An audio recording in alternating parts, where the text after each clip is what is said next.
আমরা এলাকার সকলের কাছে আমরা এতদিন ঘুরে ভোট প্রার্থনা করার পরে আমরা মরিচা সারাসরাই নালিয়াচড়া ভরসরাই লক্ষ্মীপুর আমরা সকলে ঐক্যবদ্ধ হয়েছি। এখন আমাদের যে কুন্দর সৃষ্টি করেছেন একজন এই সভাপতি বিষয় নিয়ে, কিন্তু ইতিহাস যদি বলতে চাই পিছনে আপনাদের কিন্তু লজ্জা থাকবে না। আপনারা কিন্তু ইউনিয়ন পরিষদে বসে কিন্তু আপনারা স্কুলে সভাপতি হয়েছেন, সেই দিন কিন্তু আমরা প্রতিবাদ করি নাই, কারণ আপনাদের হাতে ক্ষমতা ছিল বলে হয়তো সেই দিন আপনারা ওই নাগবাড়ি ইউনিয়ন পরিষদে বসে ওই সিদ্ধি পাটলাকে আপনারা সভাপতি বানিয়েছিলেন। আমরা কি ভুলে যাই নাই? এই কুন্দল আমাদের মধ্যে আর নেই।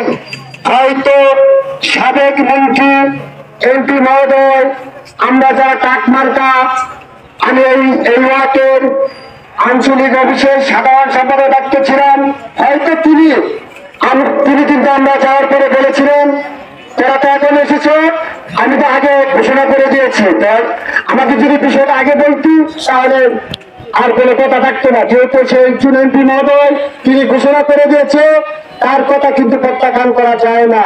সেও তো আমলিগ, সেও তো টাকমার্কার লোক যাকে দিয়েছে, সে তো টাকমার্কার বাইরের লোককে সভাপতি কিন্তু করে নাই।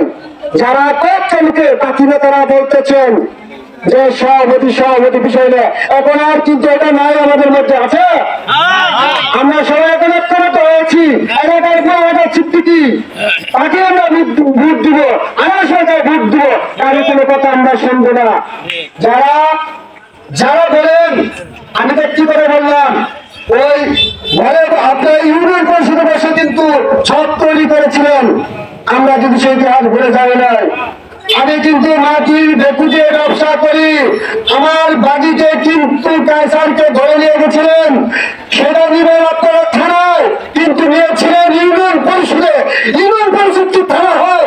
বলেন আপনারা কত দাঁড়ানি করবেন? আমি আবারও বলতেছি ভাই, আমাদের কিন্তু শান্তিতে থাকতে দেন, আমাদের মধ্যে কুন্দল সৃষ্টি করতে আপনারা আসবেন না। আমরা এলাকার ভোট থেকে হয়েছি, আর আমাদের মধ্যে কোনো কুন্দল নেই। সকলেই আমরা স্বীকৃতি, যারা যারা ছিল সকলেই আমাদের সাথে এখন আছে। আমাদের এলাকার ভোট সকলেই আপনারা দিবেন, এই কথাটা আপনারা প্রমাণ করে দিয়েছেন। তাই এখন আমি বক্তব্য দেওয়ার জন্য সংক্ষিপ্ত করে 1 থেকে 2 মিনিট